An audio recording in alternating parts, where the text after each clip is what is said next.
പ്രിയപ്പെട്ട വിദ്യാർത്ഥി സുഹൃത്തുക്കളെ, കാലിക്കറ്റ് യൂണിവേഴ്സിറ്റിയിൽ BA എക്കണോമിക്സ് പഠിക്കുന്ന വിദ്യാർത്ഥികളുടെ ആദ്യ സെമസ്റ്ററിലെ കോർ പേപ്പറായിട്ടുള്ള മൈക്രോ എക്കണോമിക്സ് 1 അതിലെ ഓരോ module wise important short answer ക്വസ്റ്റ്യനും അതിൻ്റെ ആൻസറുമാണ് നമ്മൾ ഇതിൽ ഡിസ്കസ് ചെയ്യുന്നത്. 2 മാർക്കിൻ്റെ ക്വസ്റ്റ്യൻസും അതിൻ്റെ ആൻസറുമാണ് നമ്മൾ ഡിസ്കസ് ചെയ്യുന്നത്. ആബിദ് ടോക്സിൻ്റെ പുതിയ വീഡിയോയിലേക്ക് സ്വാഗതം. ഇതുവരെ എൻ്റെ ചാനൽ സബ്സ്ക്രൈബ് ചെയ്യാത്ത പ്രിയപ്പെട്ട വിദ്യാർത്ഥി സുഹൃത്തുക്കൾ സബ്സ്ക്രൈബ് ചെയ്യുമല്ലോ. ആദ്യം നമ്മൾ പറയുന്നത് ഒന്നാമത്തെ question, micro economics. Micro economics is a branch of economics that studies the economic behaviour of individual unit. Individual യൂണിറ്റിൻ്റെ ബിഹേവിയറിനെ കുറിച്ച് നമ്മൾ പഠിക്കുന്ന എക്കണോമിക്സിലെ ഒരു ബ്രാഞ്ചാണ് micro economics. Household, firm, market. It focus on the decision and interaction of this unit. ഇത് focus ചെയ്യുന്നത് ഈ യൂണിറ്റുകൾ, ഇൻഡിവിജ്വൽ യൂണിറ്റ്, ഹൗസ് ഹോൾഡ്, ഫേമും മാർക്കറ്റൊക്കെ തമ്മിലുള്ള ഒരു ഇൻട്രാക്ഷൻ, അതിൻ്റെ ഡിസിഷനാണ് ഇത് ഫോക്കസ് ചെയ്യുന്നത്. അത് എങ്ങനെ എഫക്റ്റ് ചെയ്യുന്നു allocation of resource and prices in specific market. Next one is scarcity definition. Scarcity refers to the fundamental economic problem of limited resource relative to unlimited wants and needs. ഏതൊരാളുടെയും wants എന്തായിരിക്കും? Unlimited ആയിരിക്കും. പക്ഷേ നമ്മളെ മുന്നിൽ limited resource ഉണ്ട്. It implies that society has to make choice but about how to allocate this scarce resource efficiently. Society എങ്ങനെയാണ് ഈ ചോയ്സിനെ allocate ചെയ്യുന്നത്, ഈ നൽകിയിട്ടുള്ള റിസോഴ്സ് എങ്ങനെ അലോക്കേറ്റ് ചെയ്യുന്നു, ഈ സ്കേഴ്സ് റിസോഴ്സ് എങ്ങനെ എഫിഷ്യൻ്റായിട്ട് അലോക്കേറ്റ് ചെയ്യുന്നു, അതിനാണ് സ്കേഴ്സിറ്റി ഡെഫിനിഷൻ. ലിമിറ്റഡ് റിസോഴ്സ് വിത്ത് അൺലിമിറ്റഡ് വാണ്ട്സ് ആണ്. Next one is economic models. Economic models are simplified representation of real world economic phenomena used by economists to analyze and understand economic issue. Economic issue മനസ്സിലാക്കുന്നതിന് വേണ്ടിയിട്ട് real world ആയിട്ടുള്ള ഒരു economic phenomena analyse ചെയ്യുക. അതിനെ എന്ത് പറയാം? Economic phenomena real world അതിനെ നമ്മൾ റെപ്രസെൻറ്റ് ചെയ്ത് സിംപ്ലിഫൈ ചെയ്ത് പറയുന്നതിന് നമ്മൾ എക്കണോമിക് മോഡൽ എന്ന് നമ്മൾ പറയുക. ഒരു ഉദാഹരണത്തിന് നമ്മൾ എടുക്കുക consumption function C alpha plus beta y is the income, c is the consumption, alpha autonomous consumption, beta MPC. ഇതൊരു കൺസംഷൻ മോഡലാണ്. ഇതുപോലെ ഓരോ എക്കണോമിക് ഫിനോമിനക്കും ഒരു മോഡൽ സെറ്റ് ചെയ്തിട്ട് അതിനെ എന്ത് പറയുക? എക്കണോമിക് മോഡൽ എന്ന് നമ്മൾ പറയുക. This model typically involve a set of assumption. അതിന് assumption of mathematical or graphical representation to illustrate relation between variable. അതിനൊരു മാത്തമാറ്റിക്കൽ ആയിട്ടുള്ള ഇക്വേഷൻ അതാണ് നമ്മൾ നേരത്തെ പറഞ്ഞു. അതിനൊരു ഗ്രാഫിക്കൽ റെപ്രസെൻറ്റേഷൻ ഉണ്ടാവും. ഈ റിലേഷൻഷിപ്പ് നേരത്തെ പറഞ്ഞാൽ കൺസംഷനും ഇൻകവും തമ്മിലുള്ള റിലേഷൻഷിപ്പ്. ഉദാഹരണമായിട്ട് നോക്കുക, ദിസ് എ കൺസംഷൻ്റെ ഗ്രാഫിക്കൽ റെപ്രസെൻറ്റേഷൻ. ഈ ഭാഗമാണ് എന്ത്? ആൽഫ എന്ന് പറയുന്നത്. ഇതിൻ്റെ സ്ലോപ്പാണ് ബീറ്റ എന്ന് പറയുന്നത്. ഓക്കെ, ഇതാണ് കൺസംഷൻ ഫംഗ്ഷൻ. ഇൻകം കൂടും തോറും എന്താണ്? കൺസംഷൻ കൂടിക്കൊണ്ടിരിക്കും. ഓക്കെ, ഇതിൽ മൈക്രോ എക്കണോമിക് മോഡലുണ്ടോ? മാക്രോ എക്കണോമിക് മോഡലാണ്. മൈക്രോ എക്കണോമിക് ഡിമാൻഡ് മോഡലൊക്കെ മൈക്രോ എക്കണോമിക് മോഡലാണ്. ഇനി ഹൈപ്പോത്തിസിസ്. ഇനി economics hypothesis is A proposed explanation four A observed phenomena. ഒരു ഫിനോമിനയെ കുറിച്ചുള്ള ഒരു ടെൻഡേറ്റീവ് ആയിട്ടുള്ള സ്റ്റേറ്റ്മെൻറ്റ്, ഒരു പ്രപ്പോസ്ഡ് ആയിട്ടുള്ള എക്സ്പ്ലനേഷനാണ്. ഒരു ഉദാഹരണം, പ്രൈസ് കൂടിക്കഴിഞ്ഞാൽ ഡിമാൻഡ് കൂടും. നമ്മൾ ഹൈപ്പോത്തിസിസ് വെക്കണം. അതിനെന്ത് പറയുക? Hypothesis. It is a statement that can be tested through empirical analysis to determine its validity. ഇതൊരു സ്റ്റേറ്റ്മെൻ്റ് ആണ്. അതെന്ത് ചെയ്യും? ടെസ്റ്റ് ചെയ്യാൻ കഴിയും through empirical analysis to determine its validity. ഇനി deductive and inductive method.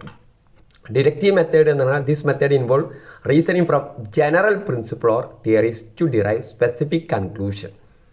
Okay, in economics often use deductive reasoning to derive prediction about behaviour of economic agent based on theoretical model. Deductive പറഞ്ഞാൽ ഒരു general ആയിട്ടുള്ള പ്രിൻസിപ്പിളിൽ നിന്ന് എന്തിലേക്ക് എത്താണ്? ഒരു particular ആയിട്ടുള്ള കാര്യത്തിലേക്ക് എത്തുന്നതിനെ deductive method എന്ന് നമ്മൾ പറയും. ഒരു കൺക്ലൂഷൻ, ഒരു പർട്ടിക്കുലർ ആയിട്ടുള്ള കാര്യത്തിൻ്റെ കൺക്ലൂഷൻ. അപ്പോൾ നമുക്ക് എല്ലാവർക്കും അറിയാം ജനറൽ ആയിട്ടുള്ളതാണ്. പ്രൈസ് കൂടുമ്പോൾ പ്രൈസ് കൂടുമ്പോൾ ഡിമാൻഡ് കുറയും. അപ്പോൾ നമ്മൾ എന്താ ഒരു ജനറൽ ആയിട്ടുള്ള പ്രിൻസിപ്പിളാണ്. അതിൽ നമ്മൾ ഏതെങ്കിലും ഒരു സാധനത്തിലേക്ക് എത്തുക. ഈ പെന്നിൻ്റെ പ്രൈസ് കൂടിക്കഴിഞ്ഞാൽ ഇതിൻ്റെ ഡിമാൻഡ് കുറയും, ഒരു പർട്ടിക്കുലറായിട്ട്. അതിനെ നമ്മളെന്ത് പറയാം? Deductive method. ഇനി നമ്മൾ ഇൻഡക്റ്റീവ് മെത്തേഡ് പറഞ്ഞാൽ it is involve reasoning from specific observation or data to from general conclusion or theories.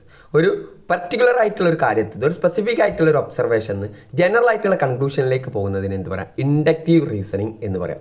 ഉദാഹരണത്തിന് ഈ സാധനത്തിൻ്റെ വില കൂടിക്കഴിഞ്ഞാൽ ഡിമാൻഡ് കൂടും.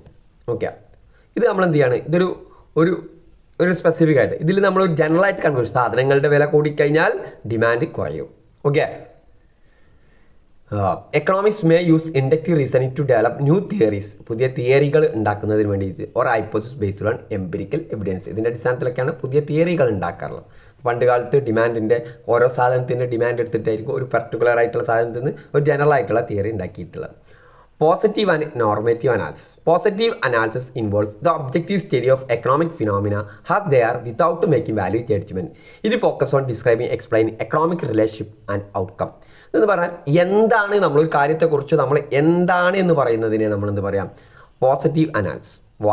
വാട്ട് ഈസ്, വെൻ, ഇങ്ങനത്തെ കാര്യങ്ങളൊക്കെയാണ് എന്ത് പറയുക? Positive analysis. അവിടെ എന്തുണ്ടാവില്ല? വാല്യൂ ജഡ്ജ്മെൻറ്റിന് പോസിബിൾ അല്ല. ഒരു എക്കണോമിക് റിലേഷൻഷിപ്പ് ഔട്ട്കംസും നമ്മൾ എക്സ്പ്ലെയിൻ ചെയ്യുന്നത്, ഫോക്കസ് ചെയ്യുന്നതിന് എന്ത് പറയുക? പോസിറ്റീവ് അനാലിസിസ് എന്ന് നമ്മൾ പറയുന്നു.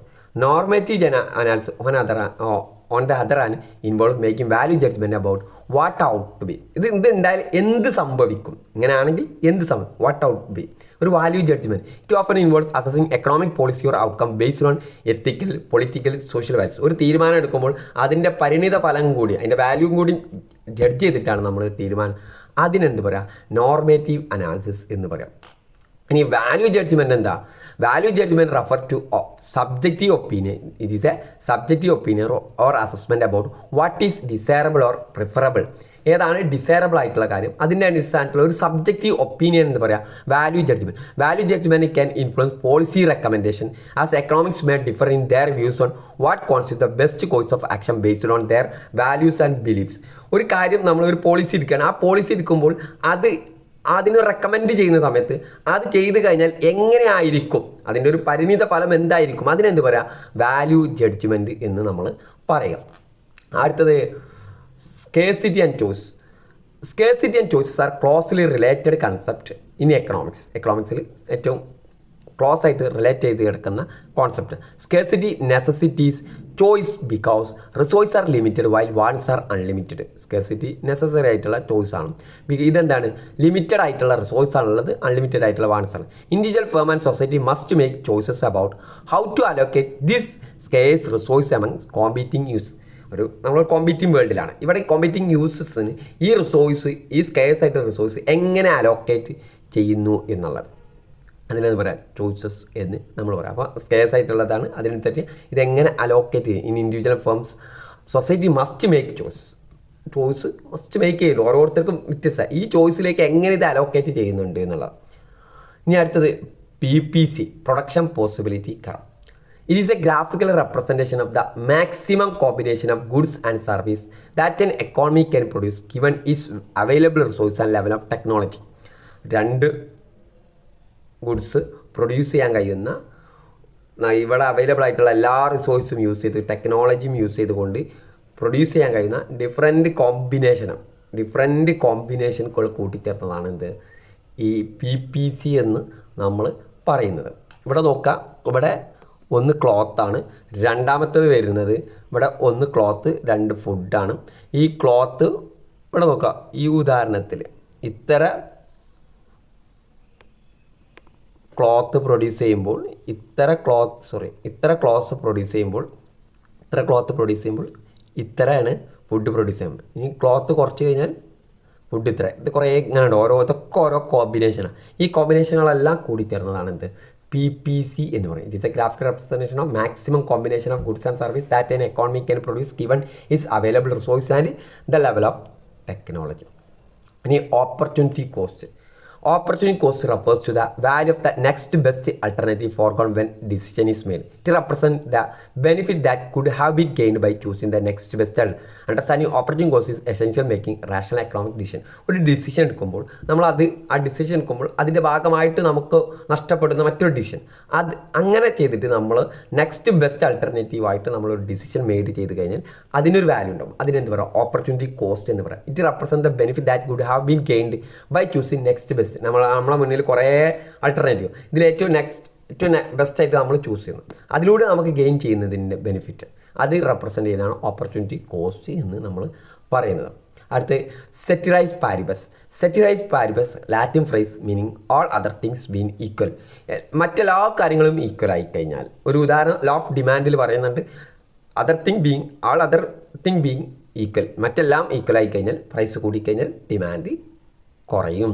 In economics it is often used as an assumption in economic model to isolate the effect of specific variable while holding all other factors constant.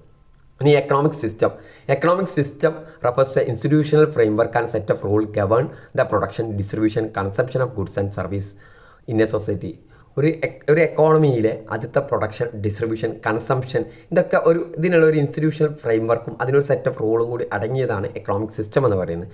There are 3 common economic system: capitalism, socialism, mixed economy. Okay, ഇനി capitalist economy എന്ന് പറഞ്ഞാൽ എന്താണ്? It means production are owned and controlled by private individual or entity.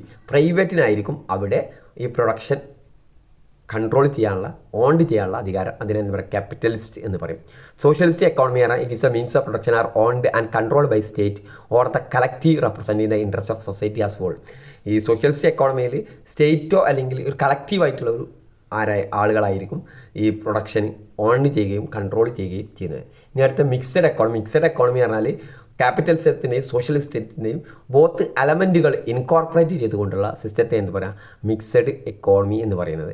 ഇവിടെ private ഫേമുകളുണ്ടാവും, പക്ഷേ government intervention റെഗുലേഷനും അടങ്ങിയിരിക്കുന്നതാണ് എന്ത് പറയുന്നത്? Mixed economy എന്ന് പറയുന്നത്. ഇതോടുകൂടി ഒന്നാമത്തെ മൊഡ്യൂൾ അവസാനിക്കുകയാണ്. Okay, thank you.